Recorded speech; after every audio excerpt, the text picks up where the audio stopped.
Hey guys. Tonight we're drifting back through time, slowly, softly, into a history that smells faintly sweet, faintly bitter, like dried flowers crushed between warm fingers. You're standing at the edge of an ancient field at dusk, the sky fading from gold to deep blue, and all around you small pale poppy flowers sway gently in the evening air. They don't look dangerous, they look calm, inviting, and that's usually how this story begins. If you were really here, really curious, really human, you probably wouldn't survive this history at all, but don't worry. You're just listening tonight. So, before you get comfortable, take a moment to like the video and subscribe, but only if you genuinely enjoy what I do here. And while you're settling in, let me know in the comments where you're listening from, and what time it is there right now. Now, dim the lights, maybe turn on a fan for that soft background hum, and let's ease into tonight's journey together. You take a slow step forward, sandals brushing against dry soil that still holds the day's warmth. Somewhere nearby, insects hum lazily, the kind of sound that makes your thoughts stretch out and soften. A hand, maybe yours, maybe someone else's, reaches down and gently scores the green pod of a poppy. A pale, milky sap beads up almost immediately, glistening in the fading light. This is one of the most widely accepted moments in human history. The first quiet encounter with opium. Thousands of years ago, long before empires or laboratories, when pain was personal and sleep was never guaranteed, people didn't discover opium in a laboratory. They noticed it in fields like this, in moments like this, while trying to make the night gentler. You watch as the sap dries, turning darker, thicker. It will be scraped later, collected carefully, no ceremony, no warning labels, just curiosity and relief. A little of this makes pain fade. A little of this makes the mind float. A little of this makes sleep come easier, deeper, heavier. A lesser known truth is that early humans didn't think of opium as a drug at all. It was closer to a plant spirit. A helper, something that quieted crying children, eased aching joints, and softened grief just enough to make it through another night. If you had a toothache in the ancient world, this wasn't indulgence, it was survival. You imagine yourself lying on a woven mat nearby, the scent of smoke and crushed plants in the air. Someone presses a small cup to your lips. It tastes earthy, slightly bitter, strangely comforting. Your body loosens before your thoughts do. Muscles unclench. The sharp edge of pain pulls back, like the tide retreating from shore. Historians still debate whether early civilizations understood the long-term risks of opium use or whether dependence emerged slowly, unnoticed, wrapped in generations of tradition. What's clear is that at the beginning, opium didn't feel like a dark force. It felt like kindness. Your breathing slows as the imagined night deepens. Stars appear one by one overhead. Somewhere, someone sighs in relief. Somewhere else, someone sleeps through pain for the first time in days. No one is thinking about addiction. No one is thinking about empires, wars, or trade routes soaked in smoke.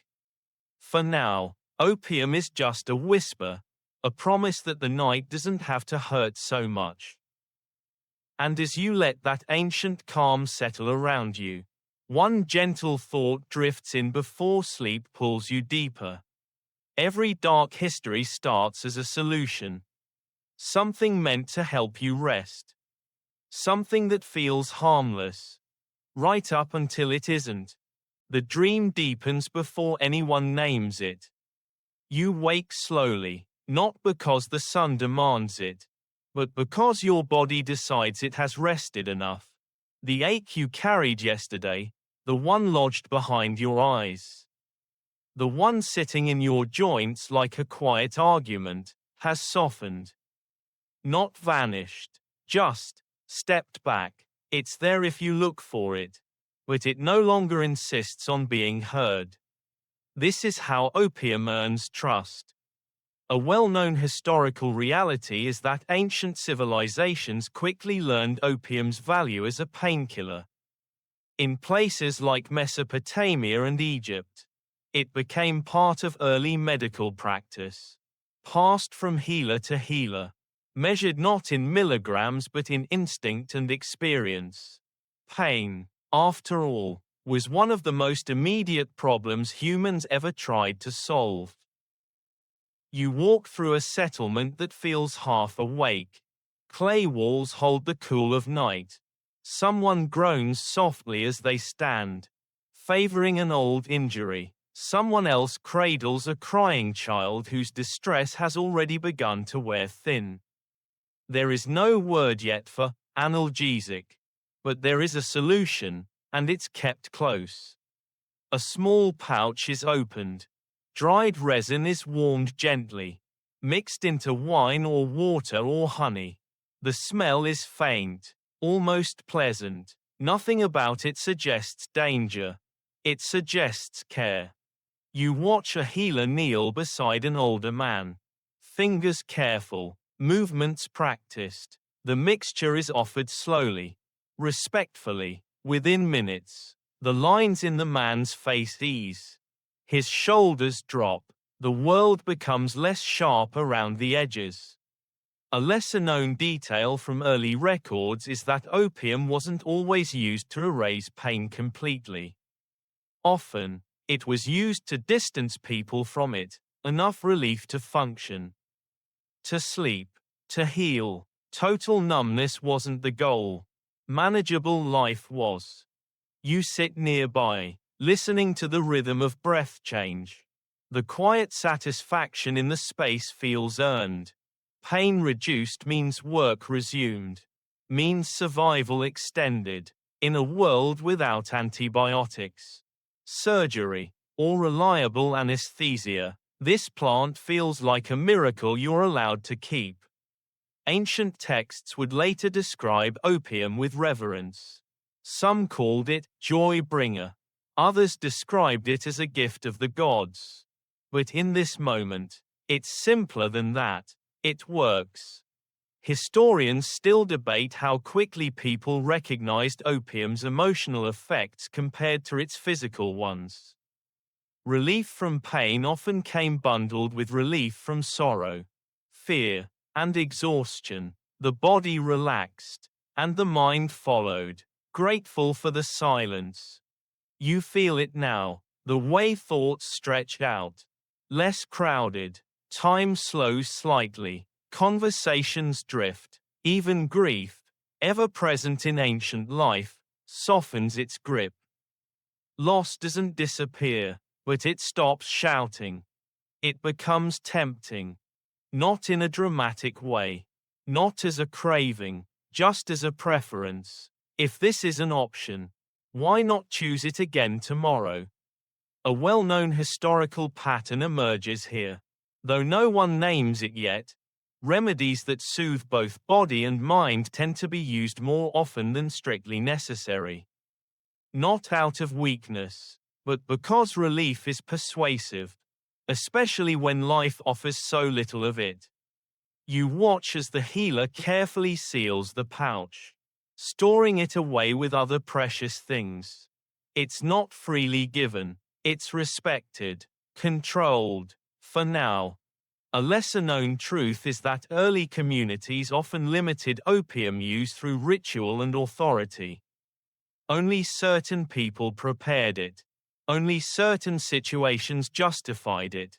Pain, surgery, childbirth, severe illness. These boundaries weren't scientific, but they were intentional. And yet, boundaries shift. You see it in the small choices. Someone takes a little extra to sleep through the night.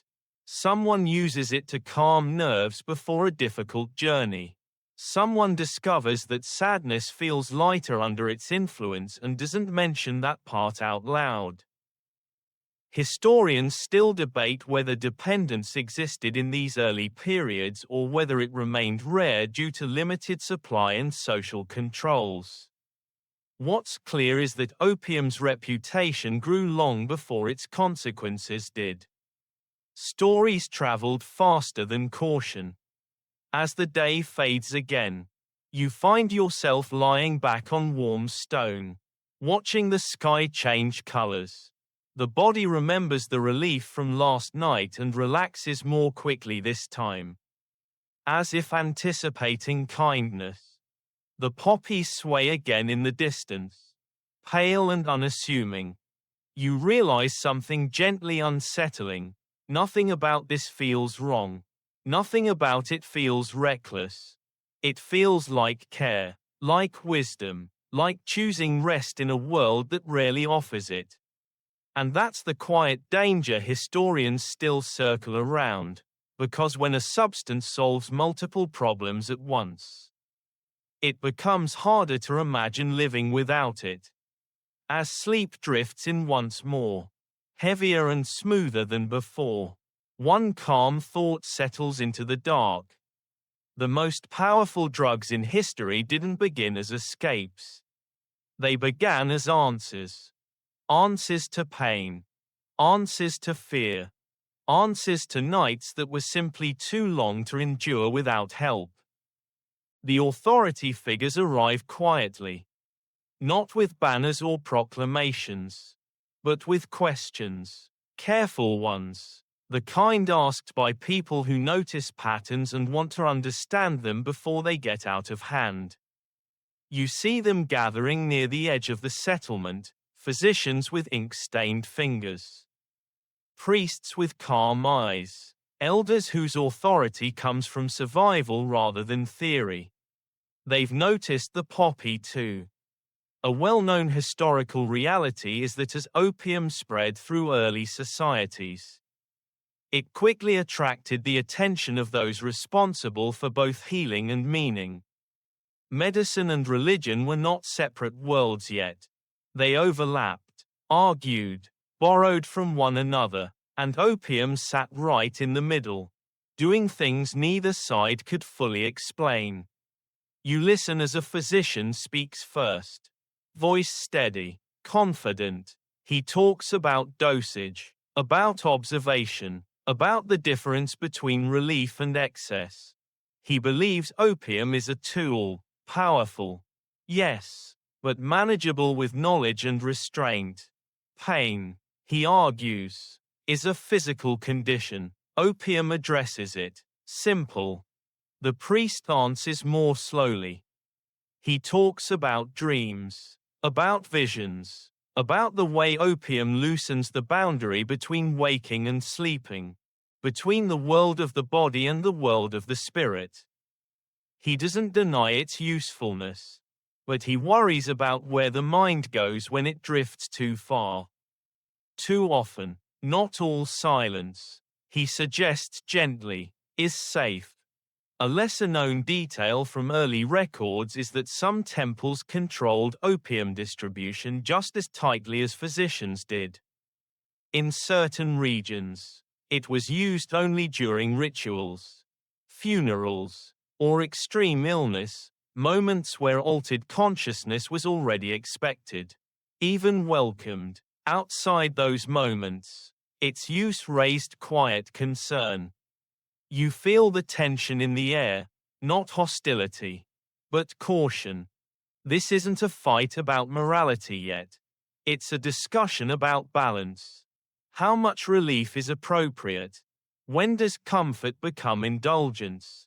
When does healing drift into escape? Historians still debate whether these early debates influenced later attitudes toward drugs and medicine. What's clear is that opium forced societies to confront a new problem: what to do with a substance that worked too well. You watch as a compromise forms. Unspoken but understood. Opium will remain. No one argues against that. But it will be watched, measured, spoken about in careful terms. Its preparation entrusted to specific hands. Its use framed as necessity, not desire. For now. But you notice something subtle, even as rules form. Curiosity grows. People listen closely to the debate, filing away phrases and permissions. The idea that opium touches the spirit as well as the body only adds to its appeal. What heals and reveals? What soothes and enlightens? A softly ironic thought drifts through your mind. Nothing makes something more interesting than telling people to be careful with it. As night falls, you pass a small shrine where a lamp burns low. Someone kneels, eyes closed, breathing slow. You can't tell if they're praying, meditating, or simply resting in a way the day didn't allow. The line between the sacred and the chemical feels thin here, blurred by intention. A well-known historical pattern begins to take shape, once a substance becomes part of both medicine and ritual. It becomes protected by tradition. Questioning it later will mean questioning authority, belief, and identity all at once. You lie down again, the ground familiar now, the stars steady overhead, the poppies whisper softly in the night breeze, innocent as ever. And as sleep returns, gentle, practiced, you sense the shift happening beneath the calm. Opium is no longer just a plant. It's an idea. One powerful enough to make healers and priests sit at the same fire and wonder whether they're holding a blessing or the beginning of something they won't be able to put back. The roads come next. Not roads as you imagine them, no smooth stone, no signs, but paths worn thin by feet, hooves, and time, trade routes, pilgrimage trails, the quiet arteries that carry salt, silk, stories, and now, something softer and darker. You walk alongside a caravan moving at an unhurried pace. The air smells of dust and leather. Animals breathing steadily under loads tied with care. Somewhere among the bundles of grain and pottery, small packets of dried resin travel too. Wrapped in cloth, tucked out of sight, they aren't marked as dangerous. They're marked as valuable. A well-known historical reality is that opium spread not through conquest at first, but through commerce. As early trade networks expanded across the Near East, South Asia, and the Mediterranean, opium moved with merchants who valued it for its portability, potency, and demand. It didn't spoil easily, it didn't take up much space, and it always found a buyer. You stop at a market that hums softly rather than shouts. Voices overlap in dozens of languages. Hands gesture, goods change owners. Somewhere near the back, away from the loudest stalls, opium is exchanged with minimal conversation. A nod, a weight checked in the palm, a quiet understanding. A lesser-known detail from historical accounts is that opium often traveled under euphemisms. It was called medicine, incense, resin, sap. Rarely by its name. This wasn't always deception, it was habit. Categories were looser then. Things were what they were used for. You notice how opium slips easily into different cultures. Here, it's for pain. There, for sleep. Somewhere else, for ritual. Its meaning adapts faster than its effects. The plant doesn't care where it's going. It works the same everywhere. Historians still debate whether early societies recognized how trade would magnify opium's influence. In small communities, use was visible, social pressure strong. Along trade routes, anonymity changed things. Buyers and sellers didn't know each other's stories. They only knew demand. And demand grows quietly. You hear merchants talk, not excitedly, just practically. Opium is reliable. People ask for it by name now. It's requested ahead of time, added to lists alongside spices and metals. Someone mentions that a new city farther west has a particular taste for it. Someone else mentions that a port farther south pays better. No one mentions consequences. A softly modern comparison drifts through your thoughts. It's like watching a useful app spread from phone to phone before anyone asks what it does to attention, to sleep, to dependence. The excitement isn't loud, it's efficient. As night falls at a roadside camp, fires glow low, travelers share food, stories, remedies. Someone offers a pinch of resin to ease a long day's ache. Another declines politely. Another accepts without comment. Choice exists here, but it's becoming easier to choose yes. You lie back beneath unfamiliar stars, listening to the quiet sounds of trade settling for the night. Hooves shifting, cloth rustling, a cough softened by a shared mixture. Relief spreads gently, invisibly, along the same paths as commerce. And as sleep takes you, smooth and practiced, a calm realization drifts in. Once a substance learns how to travel, it stops belonging to one culture, one belief, or one set of rules. From this point on, opium will move wherever people move, carried not just by merchants, but by the simple human desire to make the journey hurt a little less. Rome doesn't question opium. It absorbs it. You move through streets that feel impossibly solid, stone underfoot, arches overhead, order imposed on chaos by law and routine. This is a world that prides itself on control, of land, of people, of pain.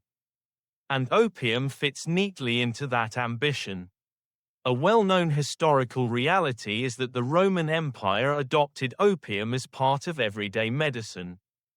It appears in the writings of physicians, in household remedies, in military camps where wounds needed quieting and sleep needed encouragement.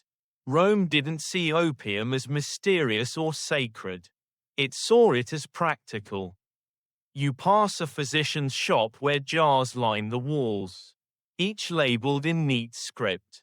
Among them, opium sits without drama, mixed into poultices, wines, and syrups. It's prescribed for headaches, toothaches, melancholy, coughs, and restlessness. If something hurts, opium is considered a reasonable response. A lesser-known detail is how widely available opium-based preparations were in Roman life. They weren't restricted to elites or temples. Soldiers carried them, laborers used them, women relied on them during childbirth and recovery. The empire's reach ensured supply, and supply ensured normalization. You sit briefly in a bathhouse, steam curling upward, muscles loosening in heat. Someone nearby mentions trouble sleeping. Another casually recommends a familiar mixture. There's no whispering, no shame. Opium is discussed the way you might discuss olive oil or wine, something useful, something known. Historians still debate how much Rome understood about dependence. Some texts warn against excess, advising moderation. Others praise the substance without reservation. What's clear is that Rome trusted structure, dosage, routine, authority, to keep danger contained. And for a time, it does. But you notice something subtle in the social fabric. Comfort becomes expected. Pain relief becomes assumed. When opium is absent, irritation follows faster than gratitude ever did. The baseline shifts quietly. A softly ironic thought drifts through your mind. An empire built on discipline grows fond of a substance that makes discipline easier to endure.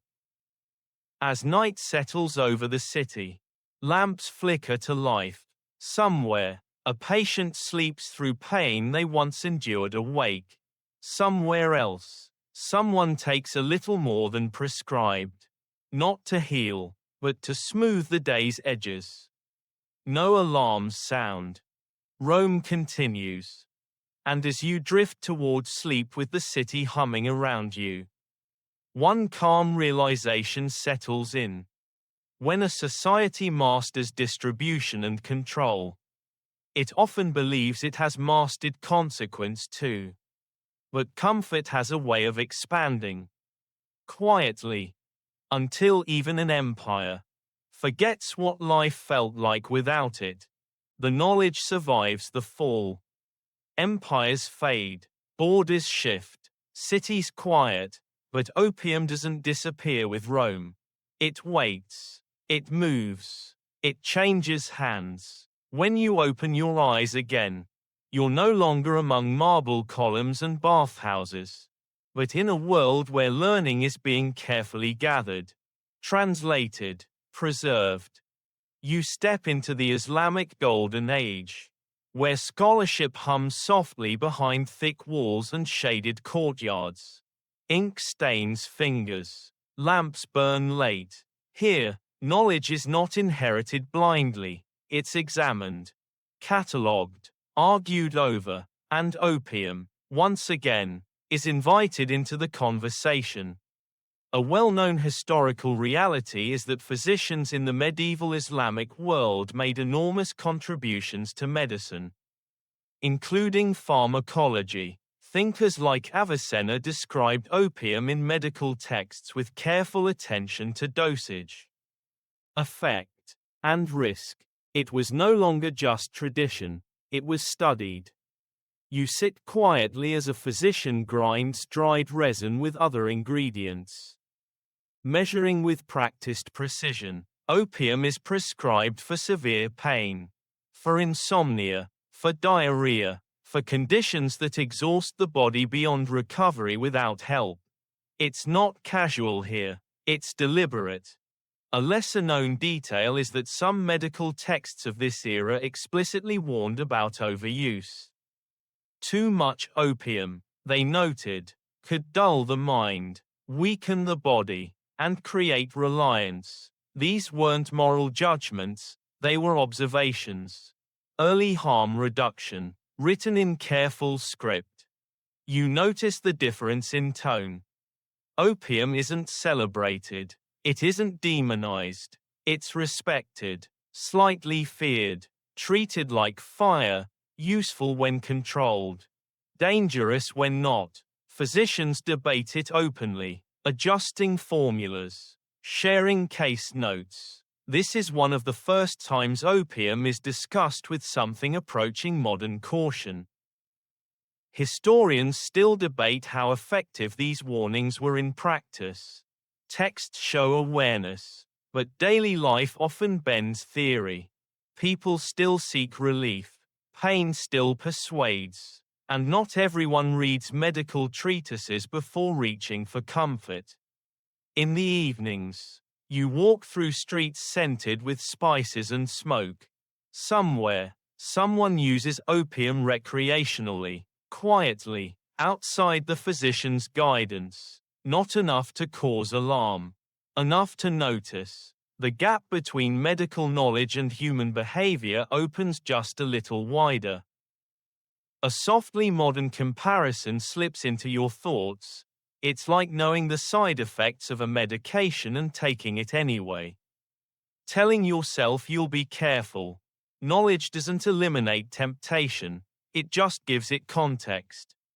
As night deepens, you lie beneath a sky alive with stars, listening to distant voices and the soft rustle of pages being turned somewhere nearby. The world feels thoughtful here, measured, as if history has paused to take notes. And yet, even in this careful age, the same truth hums beneath the calm. Understanding a substance doesn't stop it from shaping you. It only changes the language you use. When you explain why you need it. As sleep arrives, gentle and unforced, one quiet realization settles in with it. Opium has learned something important. It can survive scrutiny. And once something survives being understood, it becomes much harder to let go. Europe meets opium again in a whisper. Not with celebration, not with confidence, but with caution, filtered through monasteries, apothecaries, and the quiet persistence of pain that refuses to disappear just because empires have fallen. You find yourself in medieval Europe now, where medicine feels narrower, darker, and more hesitant than it did in earlier centuries. A well-known historical reality is that much classical medical knowledge was fragmented in medieval Europe. Some texts survived in monasteries. Others returned slowly through translation from Arabic sources. Opium never vanished completely, but it retreated into shadows, used sparingly, discussed carefully, half remembered and half feared. You step into a stone-walled infirmary that smells of herbs, smoke, and damp earth. A monk works patiently over a table, crushing plants with steady hands. Among them is something familiar, dried poppy resin, treated with a kind of nervous respect. It is used, but never casually. A lesser-known detail from medieval records is that opium was often reserved for cases deemed beyond ordinary suffering. Severe injuries, terminal illness, unbearable pain. In a world where suffering was frequently spiritualized, seen as meaningful, even necessary, opium became controversial not because it harmed the body, but because it softened what some believed should be endured. You hear the debate without hearing it spoken aloud. Is it right to dull pain if pain brings you closer to God? Is relief a mercy, or a distraction? Historians still debate how much theology shaped medieval drug use versus simple scarcity. Opium was harder to obtain, less standardized, and often mixed unpredictably with other substances. Caution wasn't always moral, it was practical. Too much could stop breathing. Too little did nothing at all. You watch as a patient is given a tiny dose, measured by habit rather than scale. The effect is subtle, enough to rest, enough to stop trembling, not enough to escape. That line matters here. Outside, life continues harshly. Hunger, plague, injury, long winters. Opium remains present but restrained. Its reputation balanced uneasily between mercy and danger. It's known, but not trusted, useful, but watched. A softly ironic thought drifts through your mind. Opium thrives most quietly in ages that already accept suffering as normal.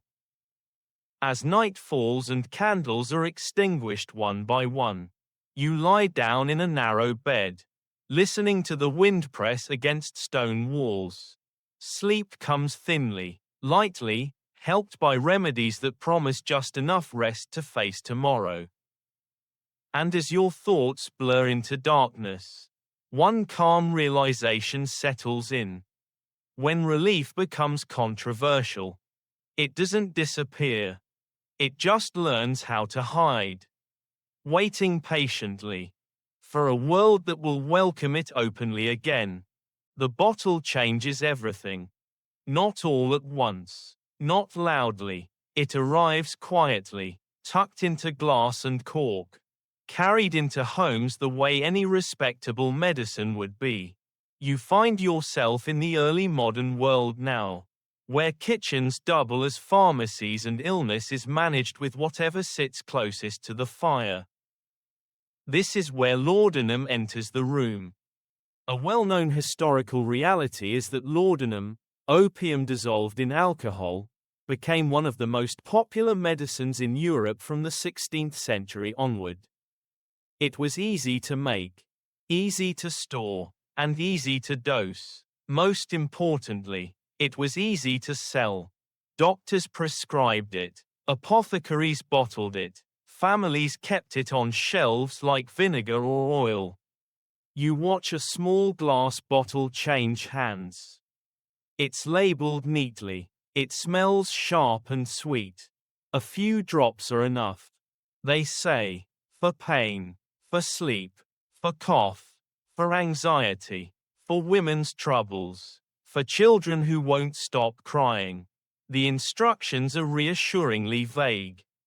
A lesser-known detail is that laudanum blurred the line between prescription medicine and household remedy more than opium ever had before. Once it lived in the home, control shifted, dosage became personal, frequency became private, relief became accessible without explanation. You sit at a wooden table as someone pours a careful measure into a spoon. The liquid glints amber in candlelight. It looks harmless, almost elegant. The drinker swallows, grimaces briefly, then relaxes. The shoulders drop. The breath evens out. The room feels quieter. Historians still debate how aware people were of laudanum's addictive potential during this period. Some physicians warned against habitual use. Others dismissed concerns, noting that many patients took it for years without obvious catastrophe. Dependence, when it appeared, was often described as weakness rather than chemistry. You notice how quickly laudanum earns trust. It works fast, it works reliably, and unlike earlier forms of opium, it fits neatly into daily routines. A drop before bed, a drop when nerves fray, a drop when the world feels too loud. A softly modern comparison drifts through your mind. It's like a sleep aid that also calms anxiety and dulls pain. No prescription required. No questions asked. Convenience does most of the convincing. In the afternoon, you pass through a shop where bottles line the shelves, each promising comfort. Laudanum isn't hidden. It's advertised, recommended, normalized. The language around it is gentle, almost affectionate, soothing, restorative, reliable. A lesser-known truth is that laudanum was sometimes given to infants, diluted and well-meaning, to quiet them through teething or illness. The silence it brought was interpreted as success. No one asked what it taught the body to expect. As evening settles in, you lie back in a soft chair. The room warm and dim. Someone nearby takes another dose without thinking much about it. The bottle is already familiar enough to fade into the background, like furniture. And as sleep creeps in, thick, easy, unquestioned, a calm realization settles over you. When relief is bottled, labeled, and kept within arm's reach, it stops feeling like medicine. It starts feeling like a solution to life itself. And that's when history quietly shifts. From careful use to comfortable habit. Without anyone noticing the exact moment. It crossed the line. The night becomes easier than it should. You notice it first in how quickly sleep arrives. Not drifting, not negotiating, just arriving. Heavy and certain, like a door closing gently but firmly behind you. The bottle sits nearby, uncorked, familiar, no ceremony now. No careful measuring, just a practiced motion of the wrist and a quiet trust that this will make everything smoother. And it does. A well-known historical reality is that by the 17th and 18th centuries, opium, especially in the form of laudanum, was being marketed as a near-universal remedy. Pain, insomnia, anxiety, grief, coughs, digestive trouble, even boredom all seemed to fall within its reach. Advertisements didn't promise escape, they promised balance. You wake the next morning with no sharp edges to your thoughts. The world feels padded, annoyances slide past instead of catching. You tell yourself this is good, proof that the medicine is working as intended. Why wouldn't you want days like this? A lesser-known detail from personal letters of the period is how often people described laudanum as helping them feel themselves again. Not euphoric, not distant, just normal, calm, functional. That description mattered. It framed use not as indulgence, but as maintenance. You go about your day with the bottle close at hand. A few drops before a stressful conversation. A few more when your head aches in the afternoon. You don't think of it as repetition. You think of it as consistency. Like tea, like routine, like something responsible adults manage quietly. Historians still debate when habitual use crossed into recognized dependence. Part of the difficulty is language. There was no clear concept of addiction as a medical condition yet. People spoke instead of reliance, weak nerves, or poor constitution. Chemistry stayed invisible. Character took the blame. You sit by a window as rain taps softly against glass. The sound pleasant, distant. The laudanum warms you from the inside, smoothing thought into something slow and manageable. You notice how time stretches now, how hours blur together without friction. A softly ironic thought drifts through your mind when a drug works too well. It erases the evidence that you needed it in the first place. By evening, the bottle is lighter. Not alarmingly so, just noticeably. You pause for a moment, fingers resting on the glass, and feel a faint unease, quickly dismissed. There's more where this came from. The apothecary is only a short walk away. This is civilized life. Supplies are stable. Nothing about this feels precarious. A lesser-known truth is that tolerance often went unnoticed in this era because doses were informal and symptoms were subtle. People didn't say, "I need more." They said, "This doesn't work like it used to." That night, you take a slightly larger measure. Sleep still comes, but it's different. Deeper, thicker. When you wake, there's a brief moment of confusion. A heaviness behind the eyes that lingers longer than usual. You shake it off. Everyone wakes groggy sometimes. Historians still debate how many people in this period lived entire lives quietly dependent on opium without ever naming it as such. Records are scattered, confessions rare. What remains are patterns, long-term use, escalating doses, sudden distress when supplies ran low. You don't think about that now. You think about how nice it is not to feel so much. How the edges of worry have softened. How the night has learned your name and comes when called. And as you settle back into bed, the bottle safely within reach, one calm, unsettling realization drifts through the dark. The most dangerous phase of any drug's history isn't when it destroys lives. It's when it fits so perfectly into them that no one thinks to ask, what would happen if it were gone? The scale tilts from comfort to commerce almost imperceptibly. You notice it in ledgers before you notice it in bodies. Numbers get cleaner, supply lines get sturdier, What once moved as a remedy now moves as a commodity.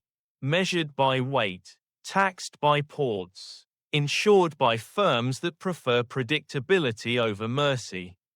A well-known historical reality is that European colonial expansion transformed opium from household medicine into a strategic good.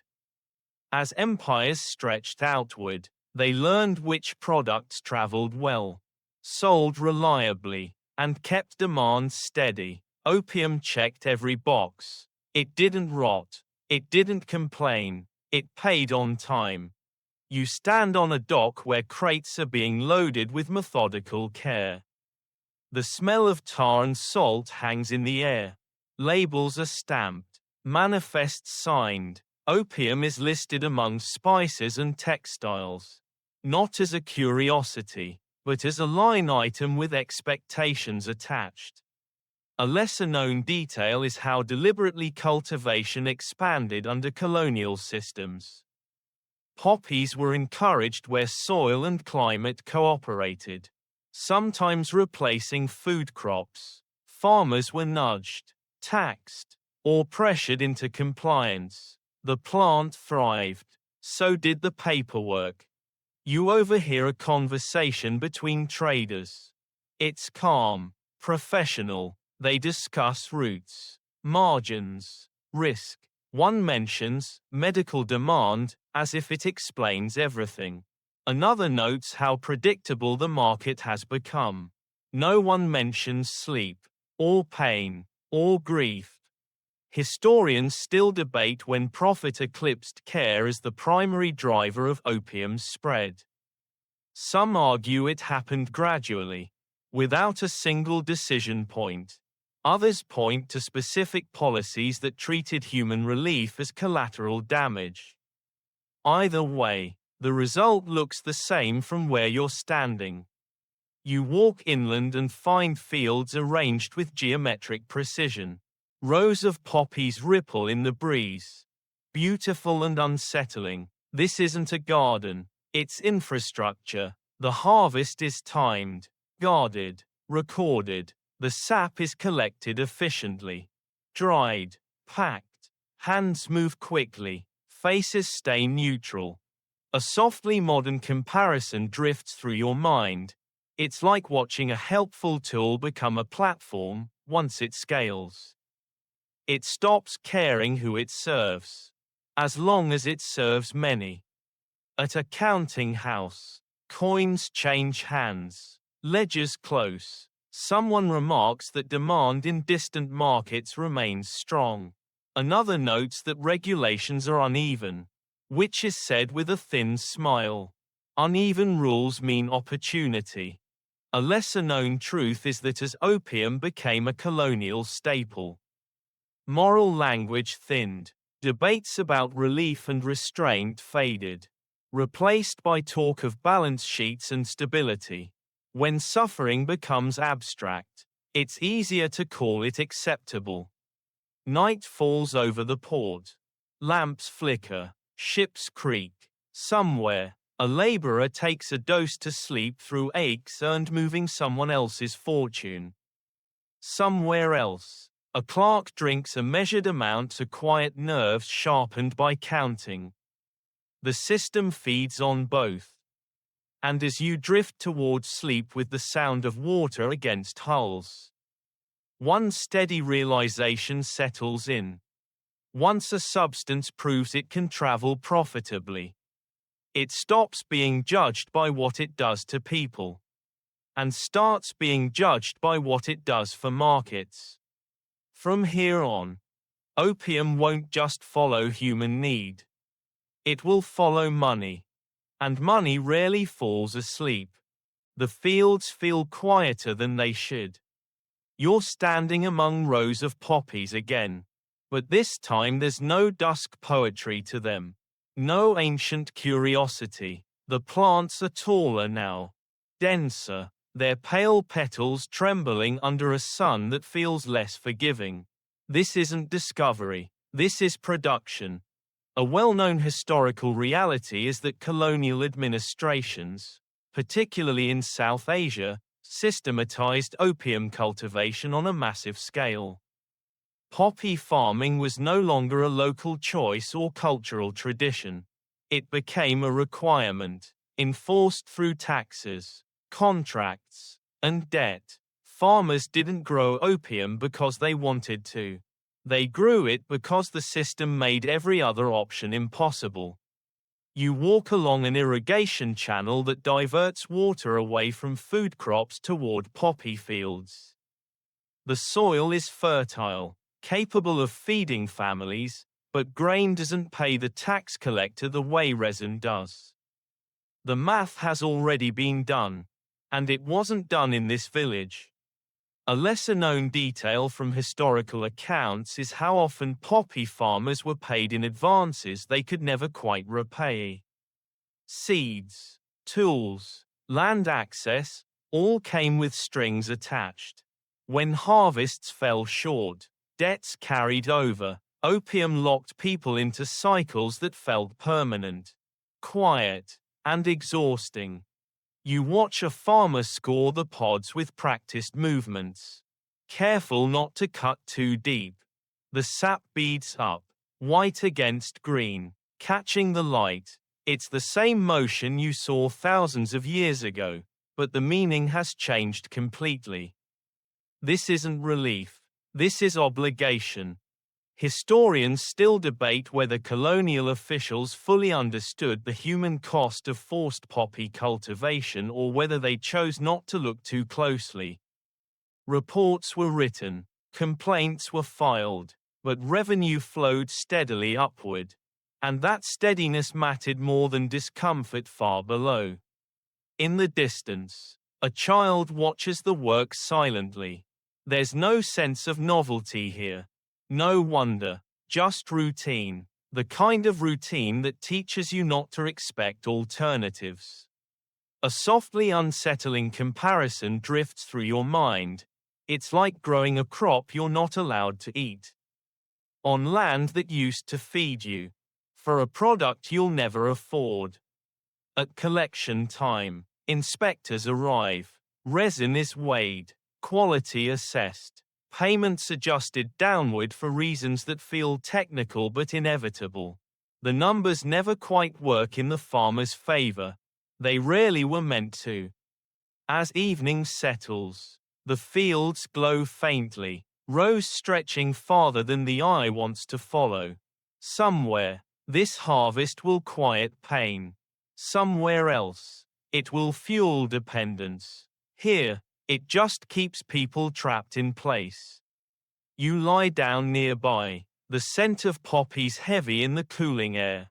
Insects hum, the land feels tired.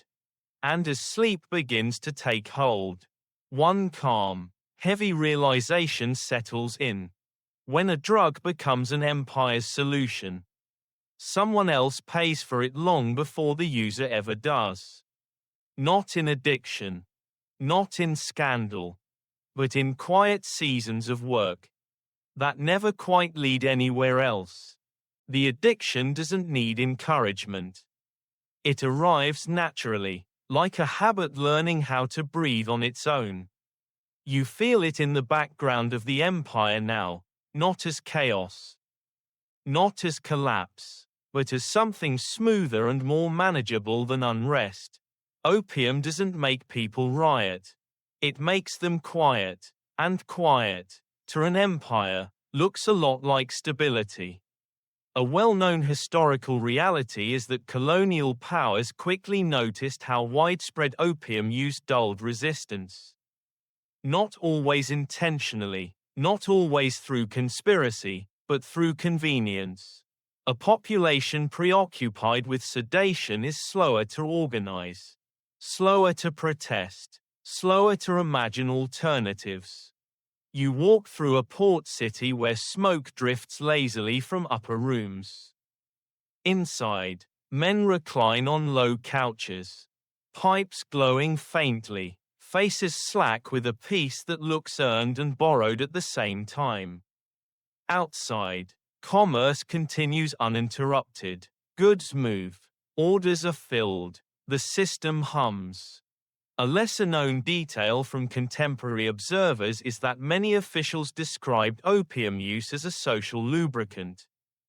It reduced petty crime. It softened unrest. It made hunger and frustration easier to endure. In reports, this was framed as order, not harm. Historians still debate whether empires actively encouraged addiction or merely tolerated it because it was profitable and convenient. The paper trail suggests both. Taxes were collected, warnings were muted, enforcement was selective, silence did most of the work. You notice how addiction looks different here than it did in European homes. This isn't a private bottle in a bedside drawer. This is communal smoke, shared ritual, predictable rhythm. People gather not to escape together, but to settle into the same slow calm. Time thickens. Conversations trail off. The world narrows.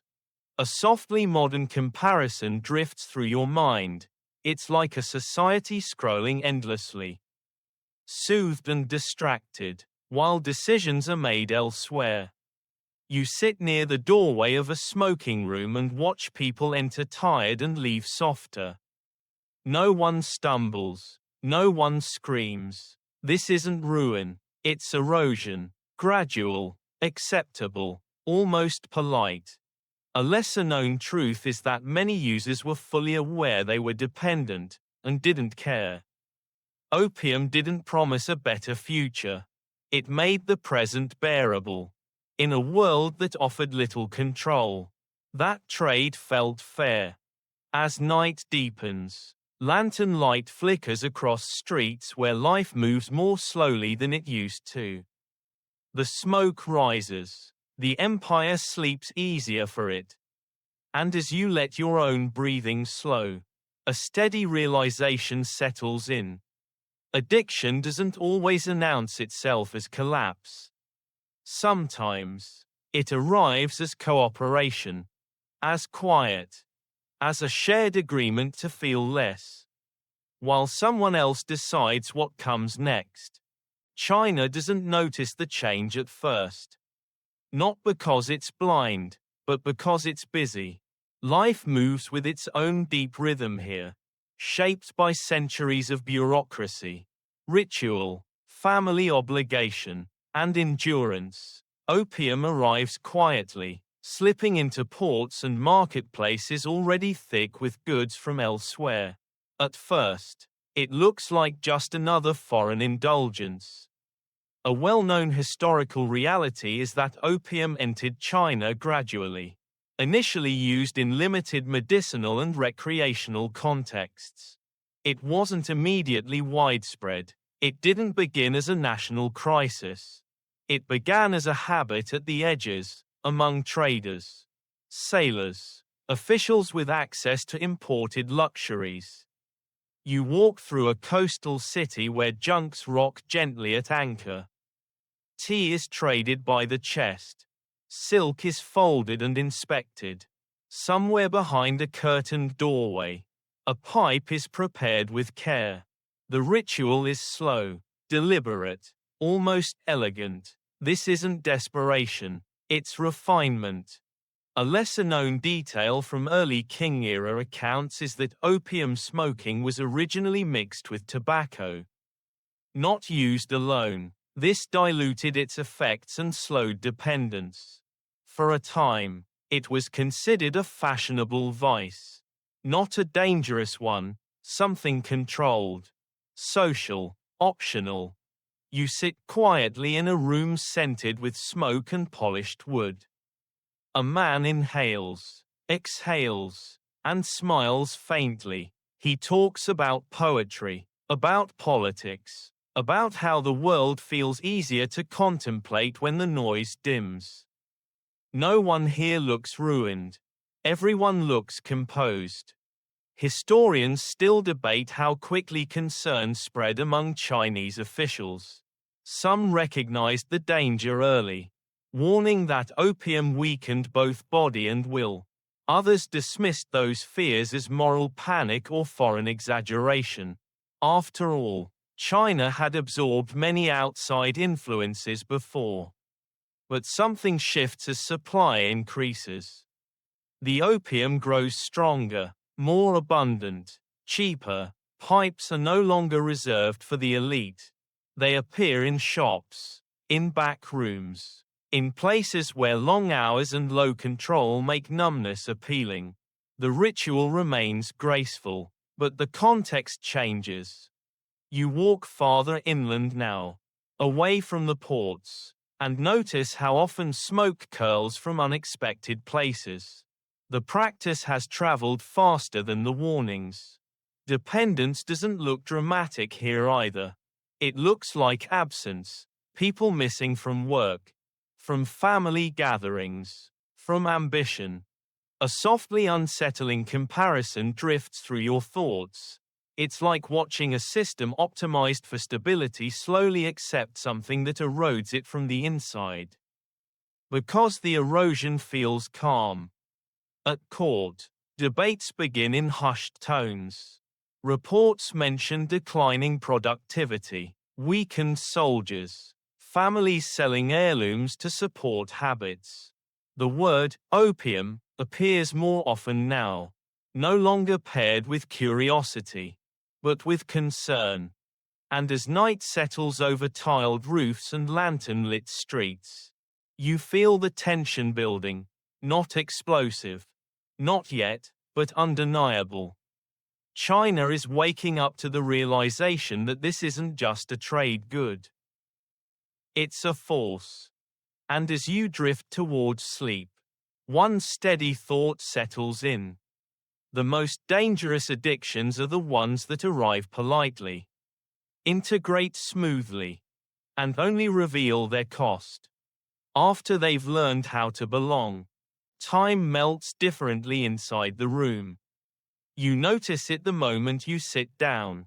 Outside, the city keeps its rhythm, vendors calling, footsteps passing, life insisting on movement. Inside, everything slows to a syrupy drift. Lamps glow low, mats are arranged carefully, pipes rest where hands expect him to be, familiar as teacups.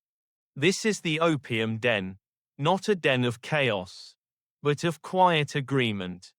A well-known historical reality is that by the early 19th century, opium smoking rooms had become common in many Chinese cities. They weren't hidden crime scenes. They were regulated spaces, taxed, licensed, sometimes even politely monitored. Opium had become visible, normalized, and deeply embedded. You watch the ritual unfold. The opium is warmed slowly over a flame, turned glossy and dark. A small amount is placed on the pipe. Inhale, hold, exhale. The smoke curls upward like a thought that never quite finishes forming. Faces relax, spines sink. The room exhales together. A lesser-known detail from contemporary observers is how orderly these spaces often were. No shouting, no fighting, no drunken collapse. Users lay still, eyes half closed, sharing silence more than conversation. For outsiders expecting madness, the calm was unsettling. Historians still debate whether this calm made the crisis harder to confront. Disorder invites intervention. Silence invites delay. When harm looks peaceful, it's easier to ignore. You feel the appeal now. The world narrows to sensation, warmth, softness, breath. Problems don't vanish, they just lose urgency. Hunger becomes distant. Worry feels theoretical. Time stretches so far that it stops mattering how you spend it. A softly modern comparison drifts through your mind. It's like a place designed to remove friction from consciousness itself. You notice who is here. Laborers with aching bodies. Clerks exhausted by numbers they don't control. soldiers with nothing to do but wait.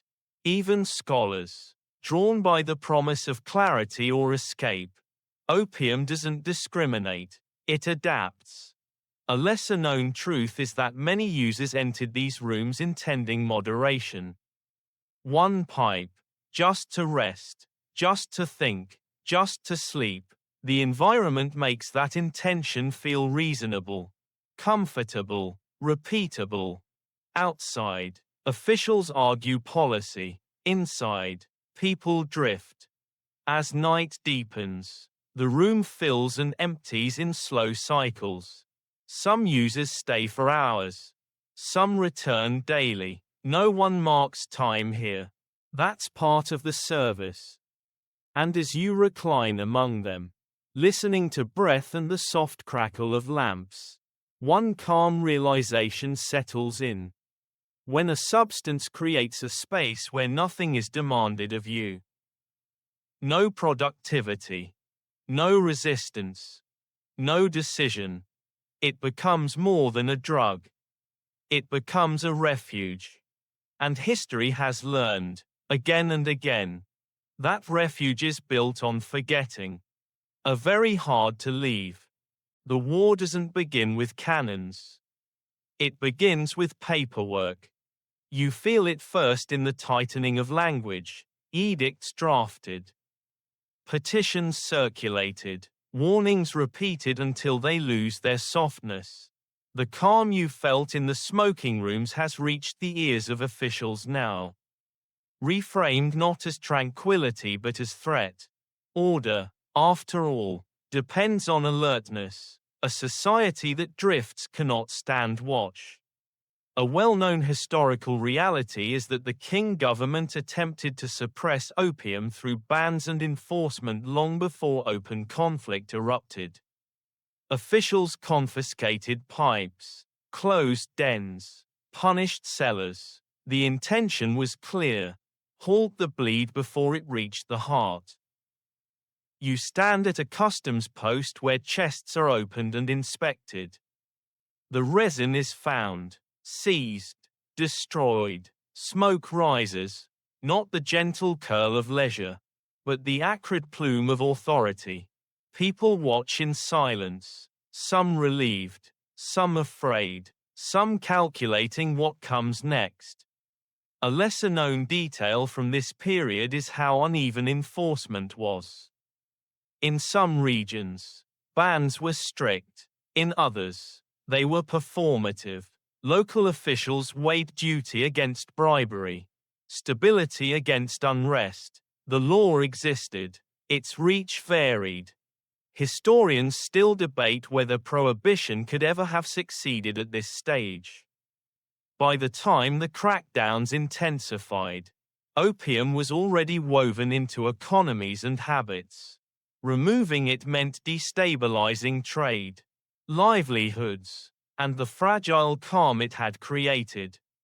You hear merchants complain, not loudly, but persistently. Contracts are broken, investments threatened, ships idle, somewhere far away, in offices lined with ledgers and maps. These complaints are translated into arguments about rights and losses. A softly unsettling comparison drifts through your mind. It's like trying to delete an app after it's become essential to how the system runs. Tension builds along the coast. Ships wait offshore. Cargo held in limbo. Negotiations stall. Each side believes it's acting reasonably. Each side believes the other is being unreasonable. Neither is willing to step back first. And then the language shifts. What was once a moral issue becomes a trade dispute. What was once a health concern becomes a question of sovereignty. Opium stops being the subject and becomes the excuse. As night falls, you feel the air tighten. The calm that once blanketed the ports is gone, replaced by anticipation, not panic, expectation. The kind that precedes something irreversible. You lie down and listen to the distant sounds of preparation, ropes, orders, footsteps that don't slow. Sleep comes fitfully now, interrupted by thoughts that refuse to blur. And as the darkness presses in, one steady realization settles into place. When profit and prohibition collide, they rarely compromise. They escalate. And when a drug becomes the center of that collision, the result isn't reform. It's war. Fought not over relief or ruin, but over who gets to decide what flows across the sea. The war doesn't begin with cannons. It begins with paperwork. You feel it first in the tightening of language, edicts drafted, petitions circulated, warnings repeated until they lose their softness. The calm you felt in the smoking rooms has reached the ears of officials now. Reframed not as tranquility but as threat. Order, after all, depends on alertness. A society that drifts cannot stand watch. A well-known historical reality is that the Qing government attempted to suppress opium through bans and enforcement long before open conflict erupted.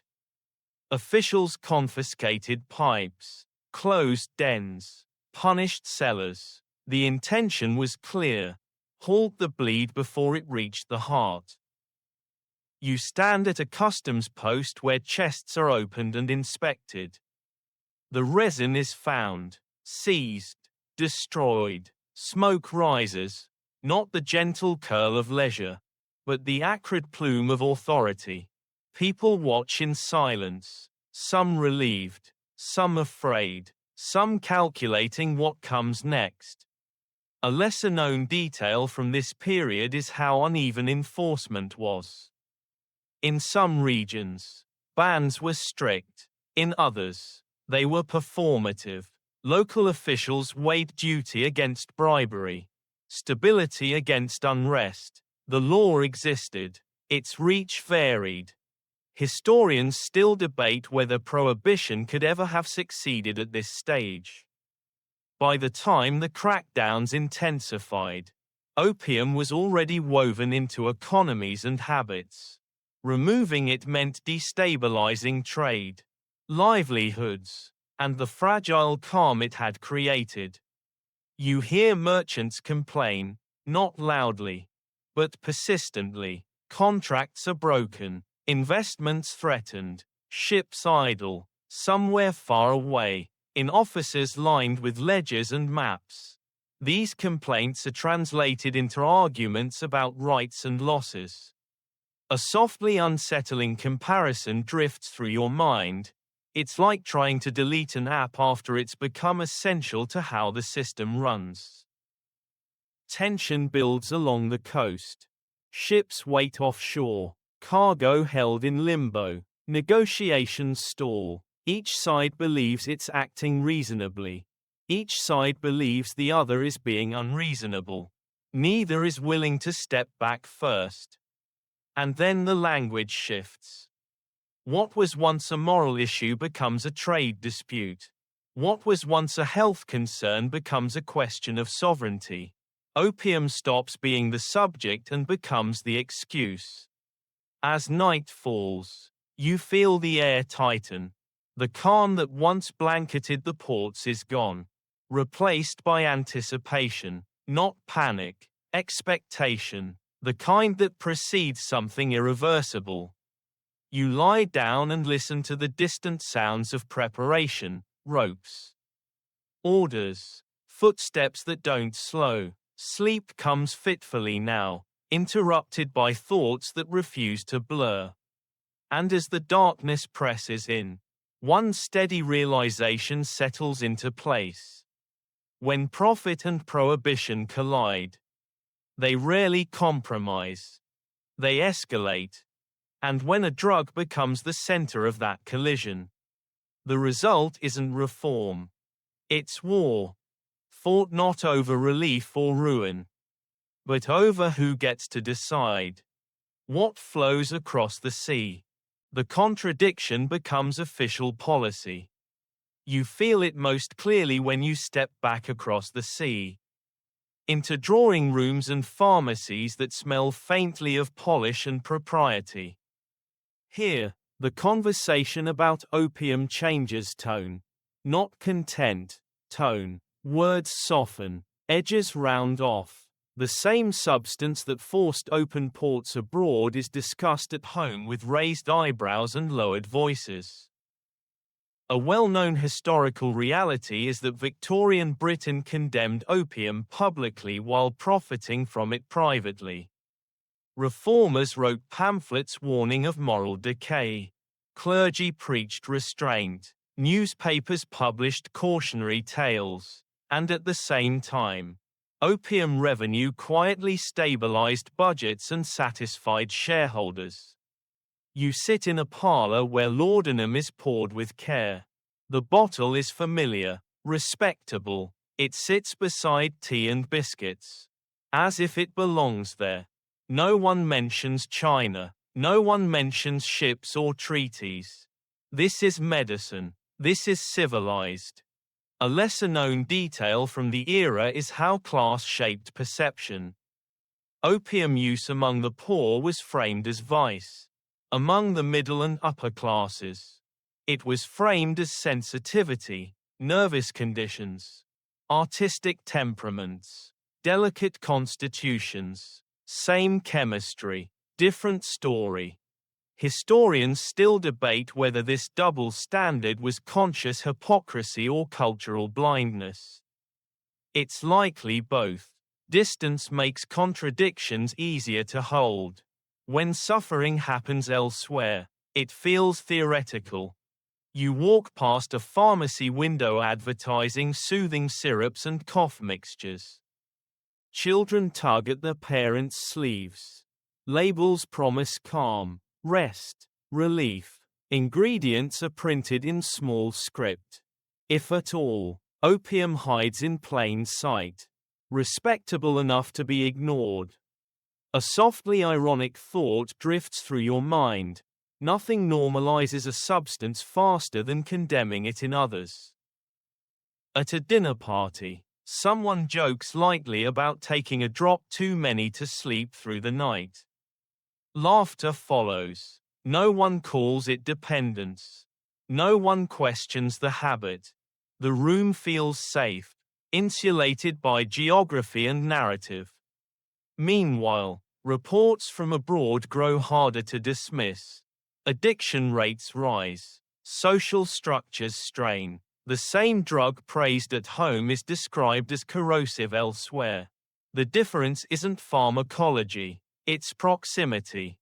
As night falls, you lie down in a quiet room. The city humming softly beyond thick walls. Somewhere, a factory worker takes opium to numb hunger. Somewhere else, a poet takes it to smooth thought. Somewhere far away, a farmer tends poppies he will never use. And as sleep settles in, polite, measured, untroubled, one steady realization comes to rest with it.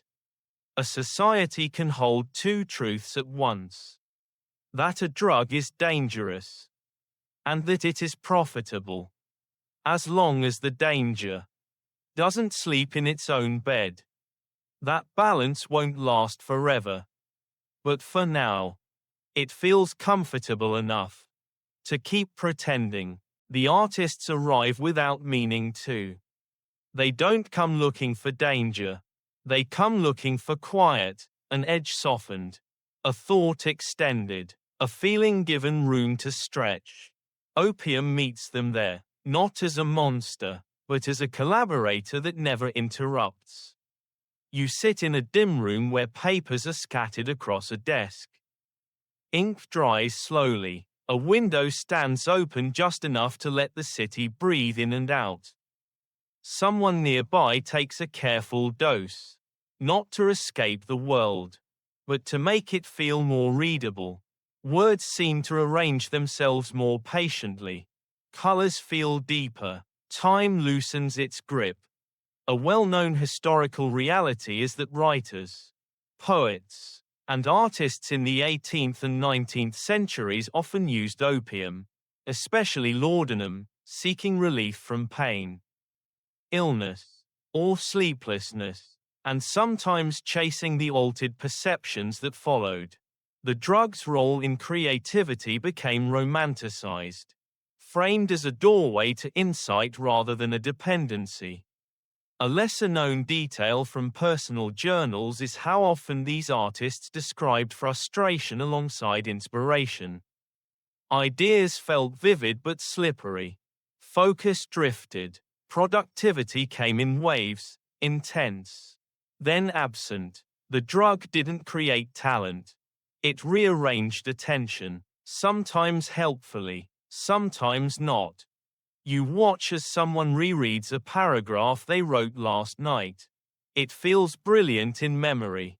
On the page, it's less certain. They sigh, amused, a little disappointed, and reach for the bottle again, not for joy, but to recover the feeling of potential. Historians still debate whether opium genuinely enhanced creativity or simply altered the artist's perception of their own work. The debate persists because the evidence is mixed and the myth is powerful. Suffering plus genius makes a compelling story. Chemistry is less poetic. A softly modern comparison drifts through your mind. It's like relying on a mood to work, productive when it appears, paralyzing when it doesn't, and blaming yourself when the switch won't flip. In salons and coffee houses, opium's reputation grows. It's whispered about as a substance for sensitive minds. For those who feel too much, think too deeply, the danger is acknowledged, but framed as the cost of access to something rare. Not everyone can handle it. That exclusivity flatters. You notice how this framing protects the habit.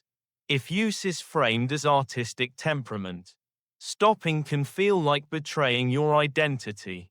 The drug becomes part of the story you tell about yourself, not just something you take.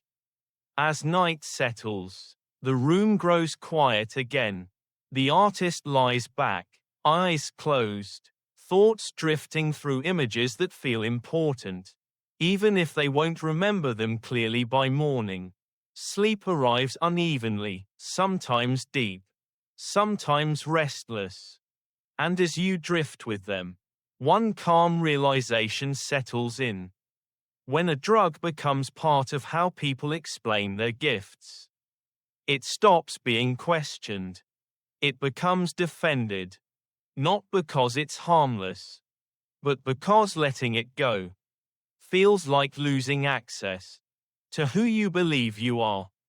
That belief will echo for generations, long after the ink dries and the bottle empties. The laboratories smell cleaner than the dens ever did. You notice it immediately, the sharp scent of alcohol, polished metal, paper that crackles instead of curls. This is a different relationship with opium now, one framed by white coats and careful language. The drug hasn't vanished, it's being refined. A well-known historical reality is that the 19th century marked a turning point where medicine began isolating active compounds rather than relying on raw plant mixtures. Chemists wanted precision, consistency, control. Opium, long known for its effects, became a puzzle to be solved rather than a tradition to be inherited. You watch as resin is dissolved, filtered, crystallized. The process feels almost surgical. What emerges is cleaner, stronger, and, most importantly, measurable. This is progress. You're told, no more guesswork, no more wildly different doses from bottle to bottle. A lesser-known detail from early medical circles is how excited physicians were by this development. Finally, pain relief could be standardized. Surgery could be endured. Trauma could be managed without knocking patients unconscious with brute force. Opium's reputation shifts again, from household comfort to clinical miracle. You sit in a lecture hall where a doctor speaks enthusiastically about precision. He describes how isolating opium's key components reduces risk, improves outcomes, and elevates medicine into something truly scientific. The audience nods. This feels like evolution. Historians still debate whether this shift reduced harm or merely repackaged it. On one hand, controlled dosing saved lives. On the other, concentration amplified dependency. A substance once diluted by ritual and inconvenience was now potent, portable, and fast. You follow a physician into a ward where patients wait quietly. Some are wounded, some are ill, some are simply exhausted by bodies that won't cooperate anymore. Each receives a measured dose. Relief arrives swiftly. Faces relax. Groans fade. A softly modern comparison drifts through your thoughts. It's like upgrading from a slow, messy remedy to a fast-acting solution, effective, efficient, and easier to overuse without noticing. The language around opium changes here. Words like therapy, treatment, dosage replace habit and comfort. Framing matters. It reassures both patient and practitioner that what's happening is controlled, justified, safe. A lesser-known truth is that early clinical success made it difficult to acknowledge emerging problems. When a drug saves lives in the operating room, it's hard to criticize its effects elsewhere. Gratitude blunts suspicion. As night falls, you lie back in a hospital bed. Clean sheets tucked carefully around you. Pain is distant now, manageable, polite. The relief feels earned, scientific, deserved. And as sleep takes you, deep, heavy, unquestioned, one steady realization settles in. When medicine learns how to make a drug stronger, it also learns how to make forgetting easier. Forgetting risk. Forgetting restraint. Forgetting that even the cleanest solutions can carry old shadows, just packaged in clearer glass. Morphine arrives without drama. There's no grand announcement, no sense that something dangerous has just been born. In fact, the opposite. The mood is hopeful, almost relieved. At last, opium has been distilled into something precise, something modern, something that can be trusted to behave the same way every time. A well-known historical reality is that morphine was first isolated in the early 19th century and quickly embraced by the medical world. It was stronger than raw opium, faster acting, and, crucially, easier to dose.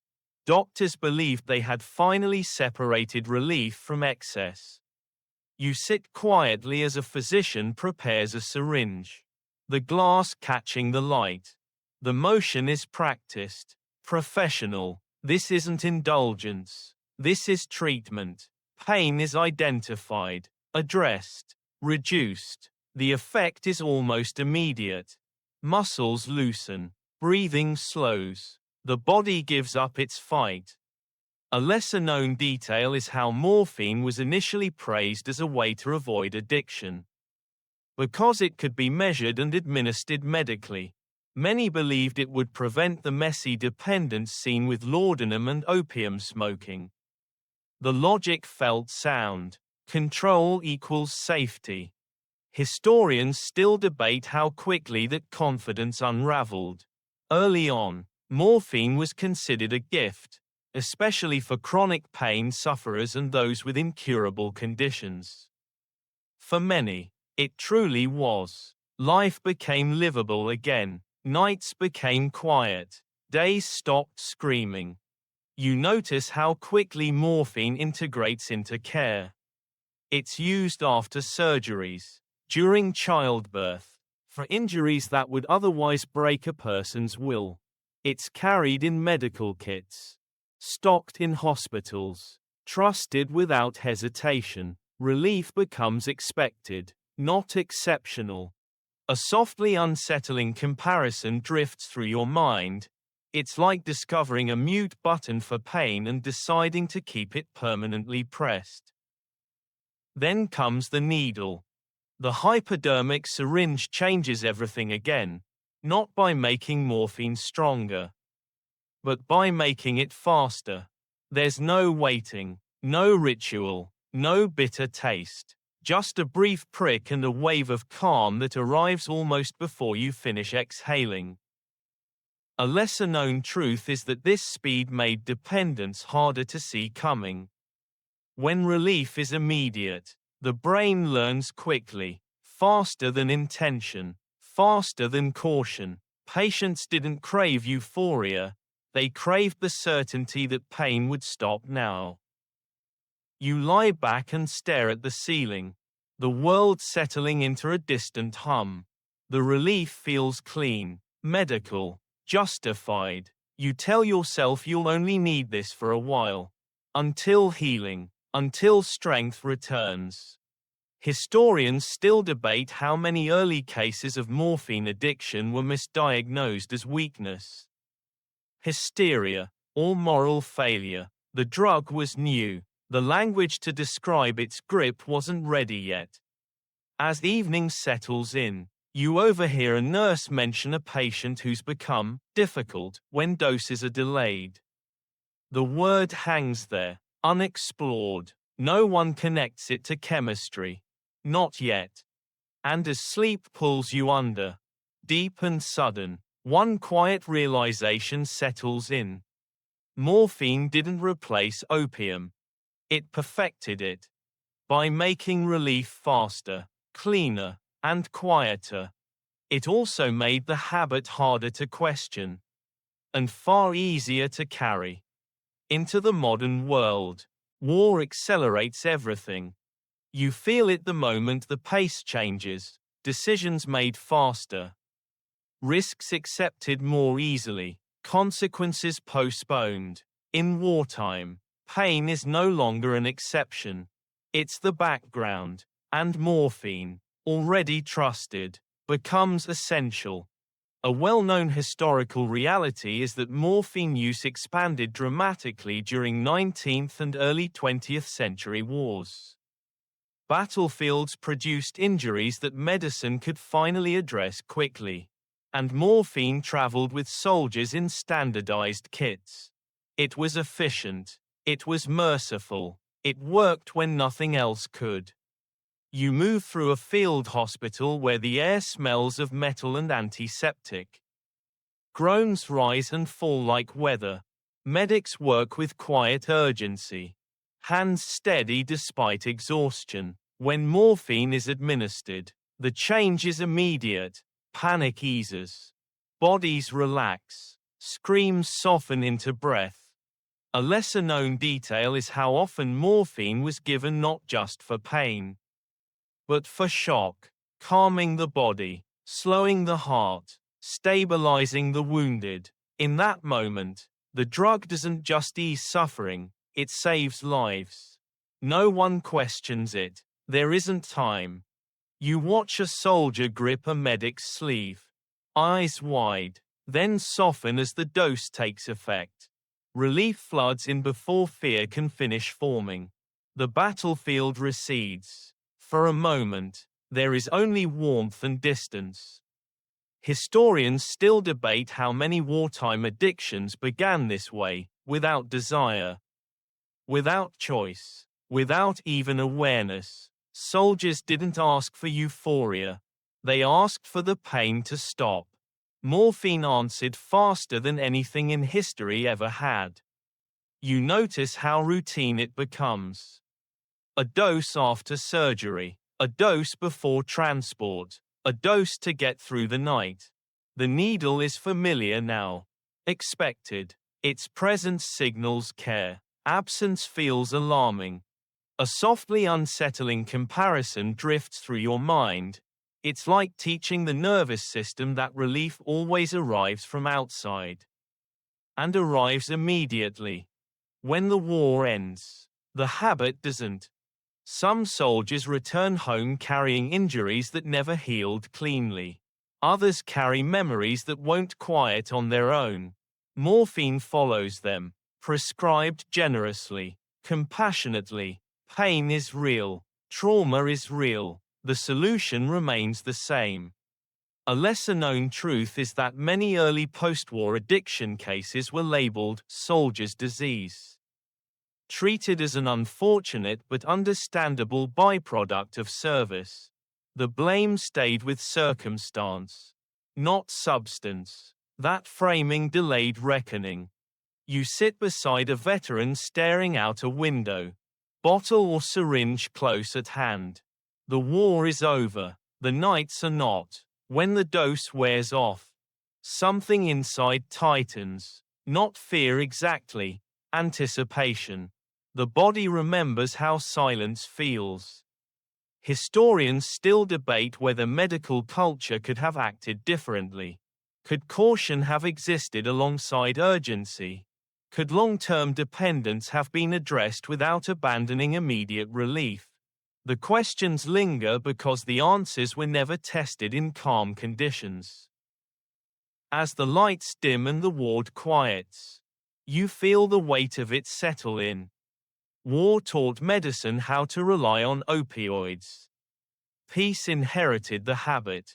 And once relief becomes associated with survival, with mercy, with gratitude, it becomes extraordinarily difficult to ask whether the price will come due later, or who will be left holding it. When the fighting stops, recognition arrives late, not with sirens or speeches, but with paperwork, charts that don't add up, patients who don't improve the way they're supposed to, patterns that refuse to stay invisible.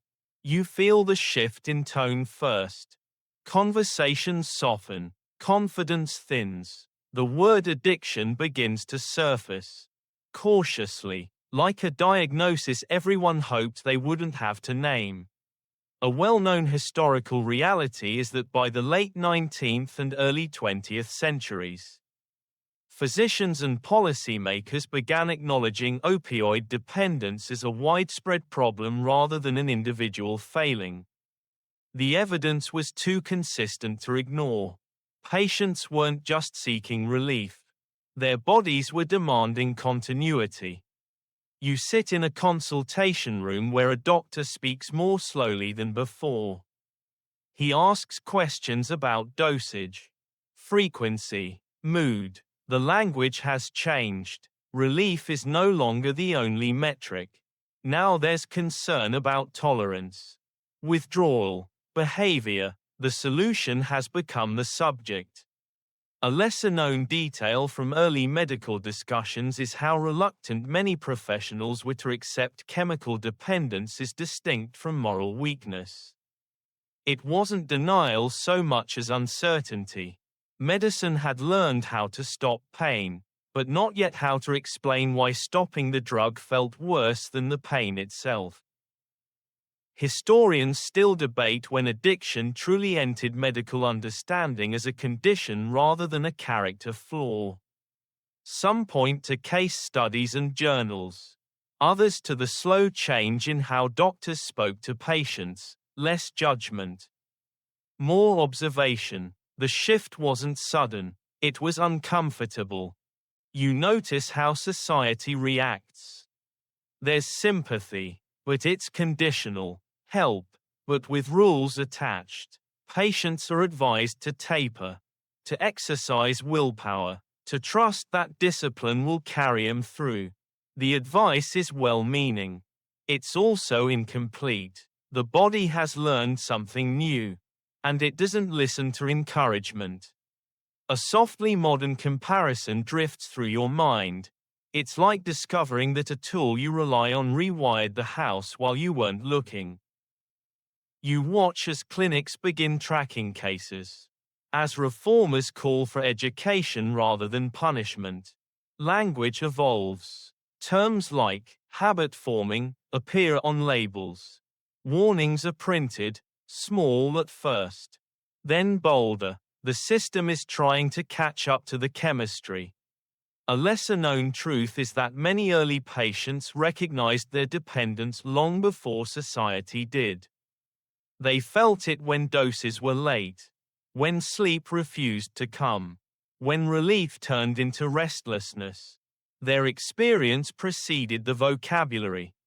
As evening settles, you lie awake longer than usual, thinking about how quietly this recognition arrived, how long the drug was trusted before its full cost was named. Outside, the world moves on, confident in progress, certain that awareness equals control.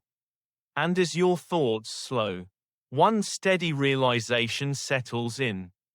Naming a problem doesn't undo it. It just changes the conversation. From here on, opium's descendants won't be mysteries. They'll be known risks, managed risks, argued risks. But knowing a danger exists doesn't mean you've learned how to live without what once kept you whole. Control becomes the new promise. You feel it in the tone of announcements and the careful wording of laws, measured, deliberate, reassuring. Now that addiction has a name, the assumption follows naturally. Something that can be named can be managed. Something that can be managed can be contained. A well-known historical reality is that the early 20th century saw the first serious attempts to regulate opioids through national and international laws. Governments introduced licensing systems, prescription requirements, import controls. The goal wasn't eradication, it was order. You stand in an office where forms are stacked neatly, each one representing a decision about who may have access to relief and who may not. Doctors sign, pharmacists record, inspectors check ledgers. The drug hasn't vanished, it has been bureaucratized. A lesser-known detail from this period is how uneven these regulations were in practice. Urban centers enforced them more strictly than rural areas. Wealth still opened doors. Medical justification could stretch or shrink depending on who was asking. Control existed, but it wasn't neutral. Historians still debate whether early regulation reduced harm or simply reshaped it. Legal access narrowed, but demand didn't. Some patients were protected, others were pushed into secrecy. The system solved one problem and quietly created another. You notice how the language changes again. People aren't described as suffering anymore. They're described as cases. Files follow them instead of bottles. Treatment becomes conditional, granted, revoked, reconsidered. Relief is no longer assumed. It must be earned, justified, monitored. A softly unsettling comparison drifts through your mind. It's like putting a lock on a door without building another exit. In clinics, patients wait longer. Some are helped. Some are turned away. A few learn to ration carefully, stretching doses with discipline and fear. Others search elsewhere, guided by rumor rather than prescription. A lesser-known truth is that regulation often intensified stigma. Once access required permission, needing the drug became suspect. Patients learned to hide symptoms, minimize pain, exaggerate recovery. Honesty became risky. As night falls, you lie awake thinking about how quickly the story shifted, from miracle to problem to policy. The substance is the same. The body is the same. Only the rules have changed. And as sleep finally edges closer, one steady realization settles in. When a society decides to control a drug, it also decides who deserves relief. And in that decision, care and punishment begin to overlap. Quietly, bureaucratically, without ever asking the body what it still remembers about the nights when pain first learned how to sleep. The replacement arrives with a softer name. You hear it spoken with optimism, almost relief, as if the past has finally been outpaced. This new compound, they say, will solve what the old ones broke. It will offer comfort without chains, relief without return visits. Science has learned from history. And this time, it promises, the chemistry will behave. A well-known historical reality is that heroin was introduced in the late 19th century as a medical alternative to morphine. It was marketed as less addictive, more effective, and even suitable for treating morphine dependence itself. The names sounded gentle, reassuring, almost heroic. You sit in a medical office where the new drug is discussed with excitement. It works faster, they say. It calms coughs. It soothes nerves. Patients respond well, very well, too well, perhaps, but that thought doesn't linger yet. A lesser-known detail is how quickly heroin gained acceptance in respectable medical circles. Early reports praised its effectiveness and downplayed risks. The logic felt familiar: new formulation, new outcome. The past was a different problem, caused by cruder tools. Historians still debate whether this was optimism, arrogance, or simply the momentum of progress. The desire to believe in improvement is powerful, especially when suffering is real and relief is visible.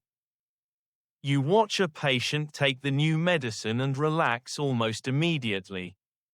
The calm arrives smoothly, warmly, wrapping the body in a sense of ease that feels earned.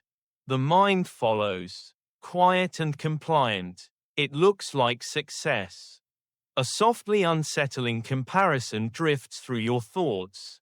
It's like changing the interface on a system and assuming the code underneath has been rewritten too. Not everyone notices the difference at first. The relief feels cleaner, the language is modern, the warnings are lighter, doctors prescribe confidently, patients trust easily. After all, why would medicine repeat its own mistake? But the body doesn't care about names. It responds to speed, to intensity, to how fast comfort arrives and how sharply it leaves. Heroin's promise lives in that gap, the brief moment where the future hasn't caught up to the present. A lesser-known truth is that dependence on heroin developed rapidly and often surprised both patients and doctors. Withdrawal was sharper, cravings louder. The realization came late, wrapped in disbelief. As evening settles, you lie still, feeling the echo of comfort fade just enough to notice its absence. Something inside leans forward, not in panic, but in expectation. The drug has taught the body a new rhythm, and the body listens well. Historians still debate how many people were harmed before the medical world acknowledged the truth.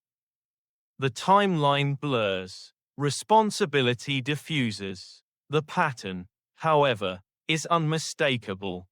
And as sleep approaches, light and uneasy, one calm realization settles in.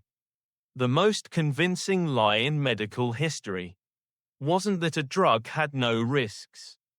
It was that progress itself would somehow outgrow them. Heroin didn't break the cycle. It proved how easily the cycle could wear a new face and be welcomed back inside. The backlash doesn't arrive gently. It comes in waves, uneven, emotional, and long overdue. You feel the shift in newspapers first, then in speeches, then in the way the word opium is spoken out loud again. No longer softened by context or excuse. What was once framed as progress is now framed as mistake. A well-known historical reality is that the early 20th century saw a global turn against opium and its derivatives.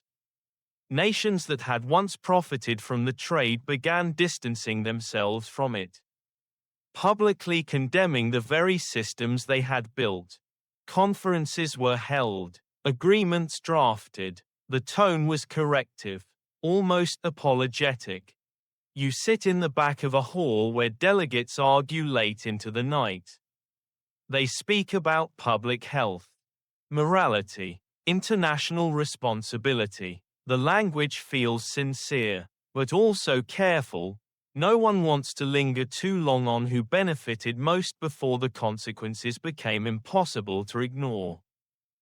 A lesser-known detail is how fragmented this backlash was. Some countries moved quickly to restrict use. Others stalled. Enforcement varied wildly. Laws existed on paper long before they existed in practice. The world agreed opium was a problem, but not on what to do with the people already caught in its wake. Historians still debate whether these early efforts were motivated more by genuine concern or by shifting political convenience. As addiction became visible at home, tolerance for its costs diminished.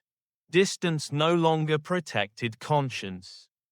You walk through a city where opium dens are shuttered, their entrances boarded over, signs warn of penalties. Police patrol streets that once smelled faintly of smoke. The silence feels different now, tense, watchful, unresolved. For some, regulation brings relief. For others, it brings panic. A lesser-known truth is that sudden restriction often left dependent users with few options. Treatment was limited, understanding incomplete. Withdrawal wasn't met with care, it was met with suspicion. The drug was condemned, the need remained. You hear people whisper about substitutes, black markets, underground routes. When relief is removed without replacement, desperation fills the space quickly. History has seen this pattern before, even if it hasn't learned from it yet. A softly modern comparison drifts through your mind. It's like pulling the power on a system without warning and blaming the sparks on the machine itself. As night falls, you lie awake thinking about how swiftly the narrative flipped, from miracle to menace to moral failure. The same substance that once soothed pain is now framed as corruption incarnate. There's truth in that framing. There's also harm in its simplicity.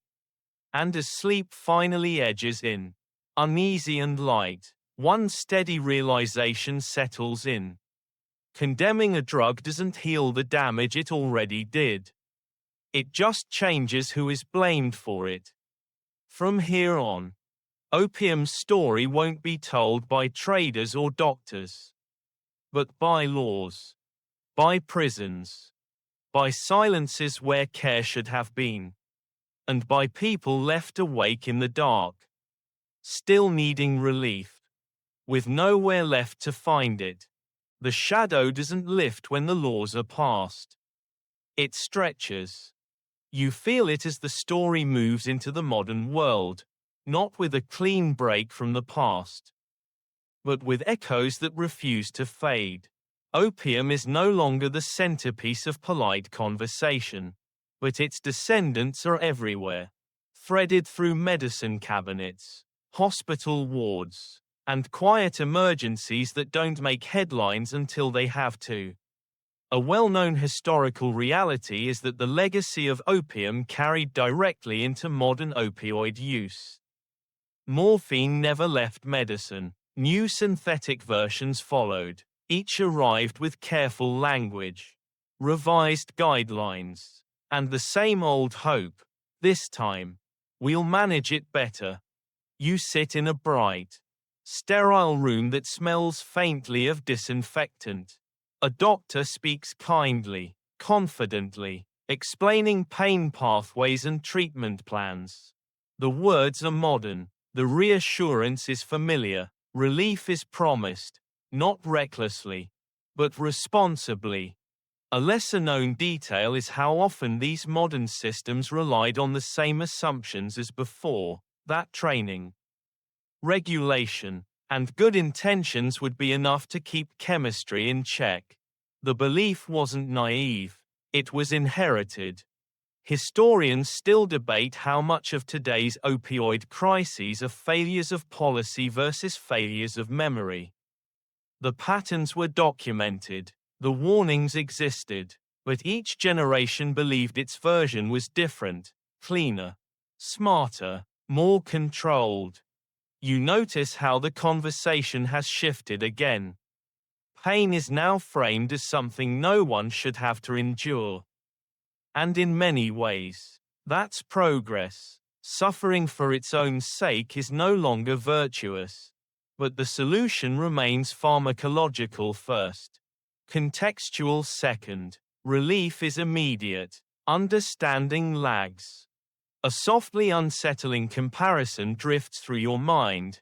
It's like driving with excellent brakes and forgetting that speed still matters. You walk past a pharmacy window glowing late into the evening. Bottles line the shelves, carefully labeled, legally dispensed. Somewhere inside, a prescription is filled that will help someone sleep tonight. Somewhere else, another will begin a quiet dependence neither patient nor provider intends. A lesser-known truth is that modern opioid harm often hides behind legitimacy. Insurance approvals, clinical language, official dosing. When something is sanctioned, it feels safer, until it isn't. As night settles, you lie awake thinking about how long this story has been looping, how often humanity has mistaken refinement for resolution. The substances change names, the packaging improves, the promise stays the same. And as your thoughts slow, one steady realization settles in. History doesn't repeat itself exactly. It adapts. It learns just enough to continue. With cleaner tools, better explanations, and the same ancient hope. That this time, relief won't ask for anything back. Memory becomes selective near the end of the story. You feel it happening as the pace slows, not in events, but in attention. The loud chapters are easier to recall. Wars, bans, crises, headlines. The quiet stretches blur together, even though they're where most lives were actually lived. Opium's history, at this point, is no longer shocking. It's familiar, and familiarity has a way of dulling alarm. A well-known historical reality is that societies tend to remember drugs in extremes, miracle or menace, rarely as the long, complicated companions they actually were. Opium is remembered for wars and addiction, but less for the centuries where it simply existed in the background, shaping behavior subtly, persistently. You sit with that thought as if it's a low-burning candle. Because most people who used opium, morphine, or their descendants were never caricatures. They weren't villains. They weren't cautionary posters. They were people managing pain, fear, grief, exhaustion, using the best tools their time allowed. A lesser-known detail, buried in medical records and personal letters, is how many users cycled in and out of dependence without dramatic collapse. Periods of heavy use followed by restraint, attempts to quit, relapses, adjustments. Lives continued in the middle ground that history rarely dramatizes. Historians still debate how much harm is lost when stories focus only on endpoints. When addiction is framed as inevitable tragedy, it obscures the millions who lived functional, complicated lives shaped, but not wholly defined, by these substances. The truth is quieter, harder to summarize. You notice how modern conversations echo older ones. New formulations are discussed with confidence. Old mistakes are acknowledged, then gently set aside. Each generation believes it understands the past well enough not to repeat it fully. Partial memory feels like progress. A softly ironic comparison drifts through your mind. It's like reading the highlights of a long book and assuming you understand the characters. As night deepens, you lie still, thinking about how opium's story has never really been about a plant. Or even a drug. It's been about how humans relate to relief, how much we trust it, how desperately we seek it, how easily we forget its cost once the pain fades. The room grows quiet, your breathing slows, the history you've walked through begins to feel distant, as if wrapped in fog. And as sleep approaches, one calm realization settles in. The most dangerous part of this history isn't ignorance. It's amnesia. Forgetting how slowly habits form. Forgetting how reasonable they feel. Forgetting that every generation inherits both the relief and the risk. Whether it remembers the story or not, the story loosens its grip as the night grows deeper. You're no longer walking through centuries now. You're resting at the edge of them, watching the long arc of history blur into something softer, less demanding. The poppy fields, the bottles, the pipes, the syringes, they fade into impressions rather than images, like shapes seen through half-closed eyes. You breathe slowly, in and out. A well-known historical truth settles gently here. Opium's story never truly ended. It didn't conclude with a law, or a war, or a breakthrough drug. It simply became quieter, woven into systems and habits that learned how to look ordinary. History didn't move on from opium. It learned how to live with its descendants. A lesser-known truth is how often societies cycle between remembering and forgetting this fact. Alarm rises, reforms follow, time passes, confidence returns, and slowly, almost kindly, the old assumptions drift back in wearing new language. Historians still debate whether humanity will ever resolve its relationship with opioids, or whether it will continue managing the tension indefinitely, relief versus risk, compassion versus caution. The debate continues because pain is constant, and so is the desire to soften it. But you don't need to solve that tonight. Tonight, you're allowed to rest with the understanding that this history is human, not monstrous, not foolish, just human. Built from good intentions, imperfect knowledge, and a deep need for comfort in a difficult world. The images fade further now. Ports dim, lamps go out, the smoke thins, even the arguments quiet down, as if the past itself is learning how to sleep. Your thoughts slow, lengthening into gentle, unbroken lines. You don't need to judge the story anymore. You don't need to hold it. You can let it settle where histories belong, behind you. Still important, but no longer pressing. The darkness feels safe now. Soft. Still. And as your breathing evens out and the last edges of wakefulness blur away, one final whisper drifts through the quiet. The night doesn't ask you to understand everything. Only to rest. End of script. Sweet dreams.